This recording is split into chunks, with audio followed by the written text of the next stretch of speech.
What's up, everyone?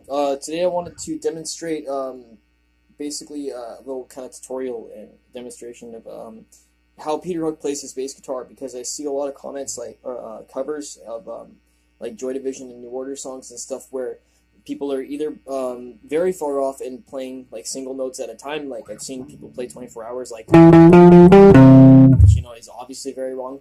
And then I also myself fell victim to this for a very long time, where the strings were droned incorrectly. It's easy to drone like every fucking string, all at once, like, but it also buries the actual riff of the bass line in a wall of noise that you can EQ out in production, but you can't really like control live, and it just doesn't sound as good. Peter Hook basically combined the two concepts of playing the single notes and the droning strings in such a way that you hear the riff very clearly, but you also have the low end and that rumbling kind of like weight to it. And it took me a very, very long time to really figure out and derive like the way that he was playing the guitar. And for the longest time, I would play things like Love Will Tear Us Apart, just like.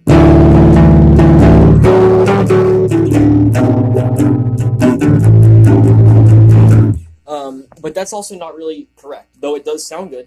Um, the way that Hooky plays his bass is, like he said, in many respects, very much like playing a guitar. You'll take the main riff or the main notes of the riff and really emphasize them the most, and time the droned notes into like key areas. So you're not hitting those droning strings all the time, but a significant portion of the time you'd be hitting them. Like in that same bass line.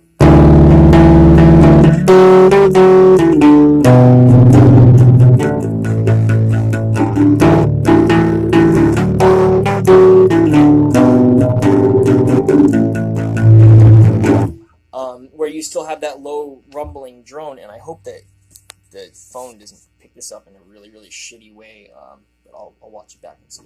The other thing with Hooky's bass guitar style is that he has a very jumpy, like a dance swing to him. It's not a swing where the timing's offset, but it's like I don't know how to describe it really. It's like all of Joy Division's kind of like groove and upbeat like uh, vibe. It's really, really cool, and it gives you like some insight into like what Hooky was aiming for with Joy Division, and then what it kind of got converted to by just either the rest of the instruments or the myth itself. But Joy Division is first and foremost like a very dancey and very happy kind of band, and musically. And when I listen to their live performances, I really don't think like, oh, this is dark and edgy and gothic. And I think Martin Hannett really did them a disservice for that. But I see them more as like a really intense and just good fucking rock band. I would probably the most energetic and best rock band that's ever existed, in my opinion. And Martin Hannett really screwed that up, and he melted those bass lines down a lot. And so you get people playing a lot of these bass lines like really incorrectly, like in sight with just like, and like that bass line is a really, really textbook, like perfect example of how to play with Hooky style, where the D isn't being hit on every stroke of the plectrum, as Hooky calls it.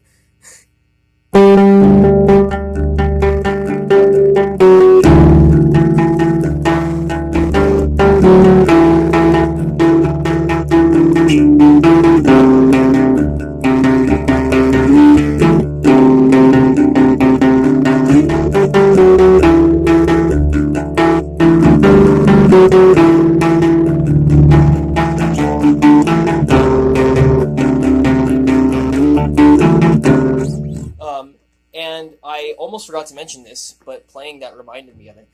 There's another really important aspect of his style where he stops notes.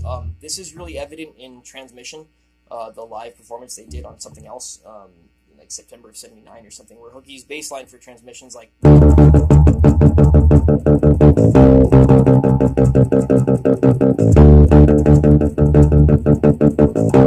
And it's actually really hard to do that. And it requires. I mean, he's a very, very skilled bassist, as amateur as he technically was, and he learned very quickly. And there's a lot of very, very subtle, just like accentuation in the notes and the way that he plays the bass lines is what makes them so complicated. With Insight, you get that same little kind of dancey, jumpy, like space age sound by stopping certain notes, or playing a downstroke twice instead of like down and up, like.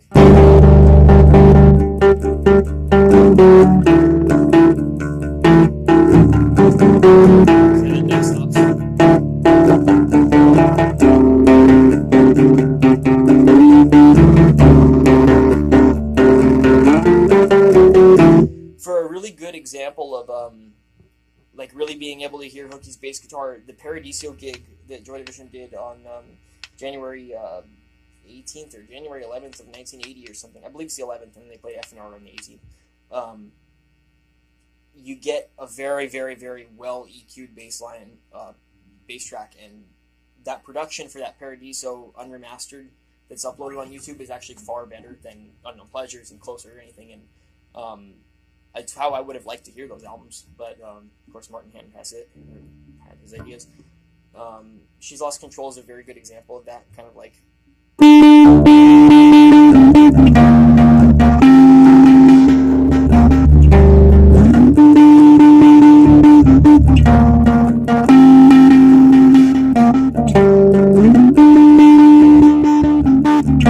It makes it a lot easier to emulate Hookie's style if you play the droning strings separately instead of trying to like play them like a guitar strumming chords, like.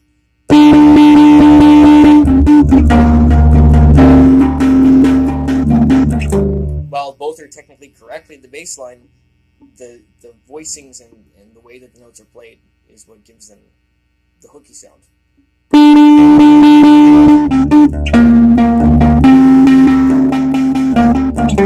And that D is going to keep, if you're watching the bass guitar here, which you can't see on camera, of course, you can see that the D string is rumbling its droning vibration throughout the whole thing, regardless of whether or not I'm hitting it.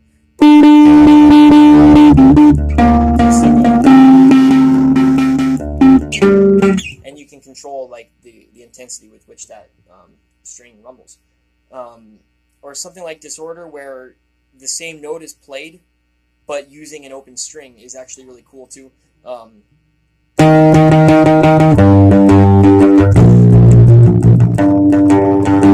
it's just then a matter of like, you know, feeling when to play that open G string instead of the 5th fret of the D string.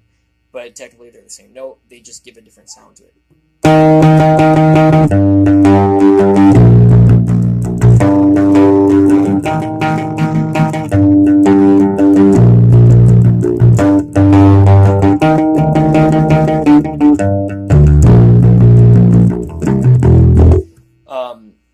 In Peter Hook's book, Unknown Pleasures, he talks about the errors in Disorder's bass line, which of course nobody else can hear, and I can't hear them even knowing that they're there.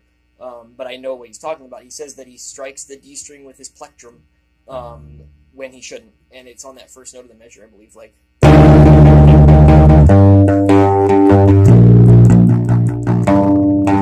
So it goes to show that like he was really targeted about when to drone certain notes. Dead Souls is a cool example. It took me a long time to realize it too.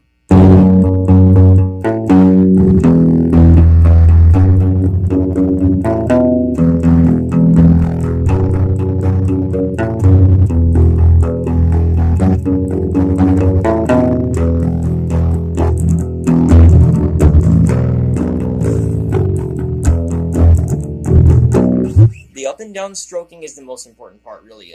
It's basically any time that Peter Hook played a bass line, there was this motion of playing it up and down. And it adds kind of that swing, I guess. I'm not sure why exactly it does that. You can see on a regular guitar, like playing a chord, that it would make sense from the higher notes to the lower, and then the lower to the higher. It would make sense. It would give an obvious difference. But for some reason on the bass guitar, it's the same way. Age of Consent's really cool. This is like one of the coolest examples of Hookie using his droning strings in a very, very subtle way. That opening bass line, he drones the D note without hitting it. And it just happens naturally, I guess, the force of you letting go of that string. That gives it that boom.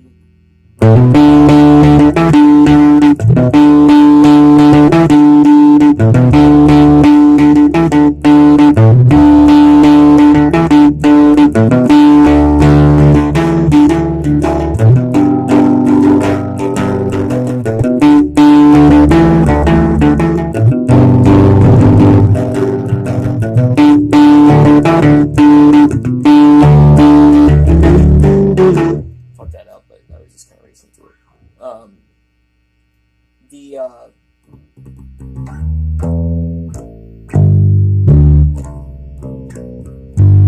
He also liked, for example, with Level Terrace Apart, droning that open G string. The strings below the ones that he's targeting are also often droned, but to a much lesser extent than something like playing with the D string. Level Terrace Apart's like.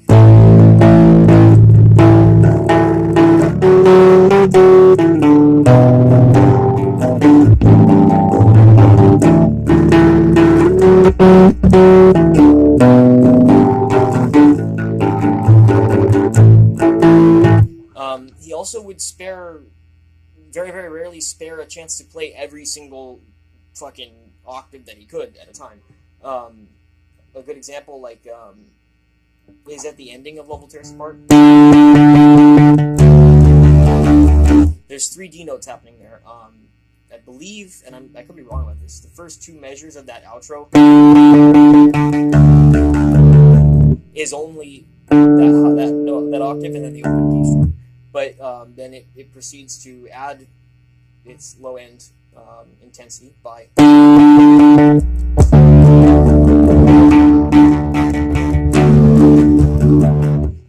From Safety to Where does the same thing during the little bridge, like. The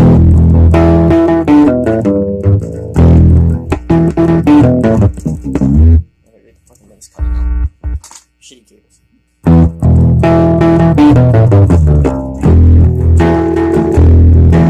I'm hitting 3 different E notes there. The low string, and then muting the D string with my middle finger.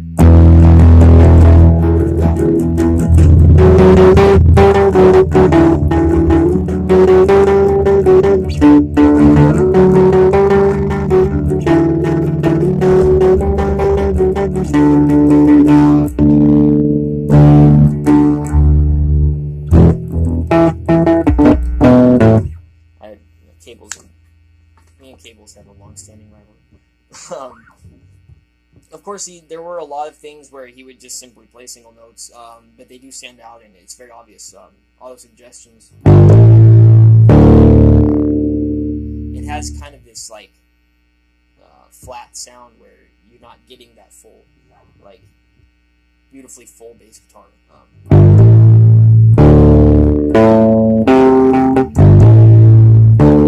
But at the same time, you're also getting residual drones of like that is still vibrating technically, but it's not really. It doesn't have to.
That's a brilliant outro. It's one of the greatest moments in musical history, I think, when that guitar's playing its ascending riff in the bass.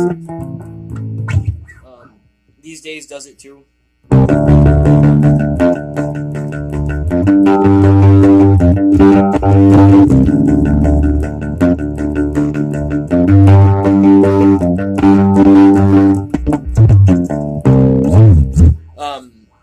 So if you ever hear like a Joy Division song or gig or whatever, especially live, it comes out very well because the bass guitar, you can actually hear it, unlike Martin Hannett's work.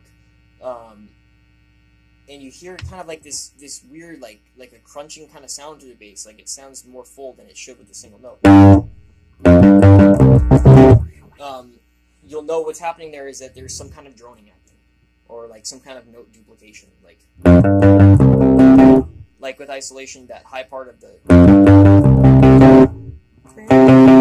There's also the octave.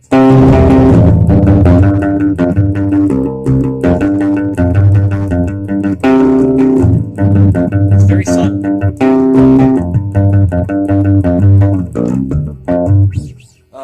But the bass lines are very complex and very, very often done incorrectly with people's covers, which it's cool, but really those little subtleties that Hooky has in his bass lines are what make them sound like Joy Division.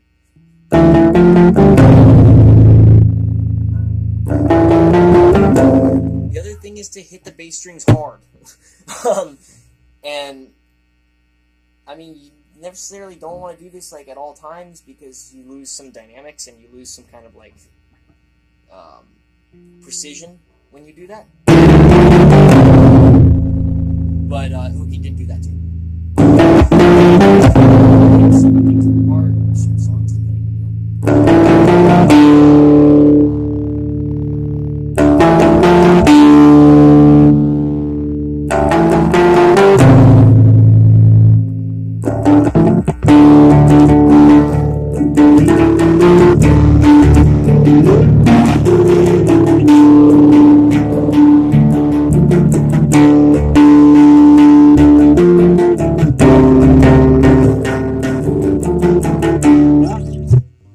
So anyway, if anyone has any questions about like little things that they struggle with these kind of techniques on the bass guitar, just comment or do whatever, and I'll try to the best of my ability to answer it. I've been kind of do a lot of Joy Division lately, and really trying to emulate those little factors that are in the bass lines. And the guitar too, I've been learning a lot about. And if anything, it's just gone to show me that Joy Division was a far more technically and more artistically skilled band than I ever really thought before I started noticing these aspects. And the layman or anyone who just kind of listens to it or doesn't understand certain things about playing guitar themselves would just totally overlook it. But they are there, and it's what gives them that sound that's very hard to pin down. And I'll try, as much as I can to help people out with learning to play the bass like Hooky, because that's the greatest bassist that's ever lived.